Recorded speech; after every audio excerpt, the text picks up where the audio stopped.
કેટલા રાવણા છે, લાટ જ બધા હો મિત્રો. જો ફાઇનલી રાવણા લઈને અત્યારે ઘરે આવી ગયા છે.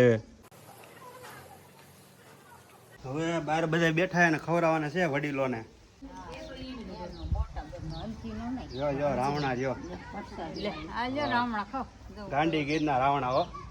કેમ કે ભાઈ અમે નાના હતા ને ત્યાં આ બધા લોકો ગીરમાં જતા ને અમને ખવડાવતા. આજે હું સ્પેશિયલ એના માટે લાવ્યો છું ગીરમાંથી રાવણા હો. અને આ શરીર માટે બહુ બેસ્ટ હોય છે, ખાસ કરીને આ અમારા ગૌડામાં હો. ગીરમાંથી ગમે ત્યાંથી ઉપાડ્યા હો એ રાવણા. કેમ છે મણિયાઈ?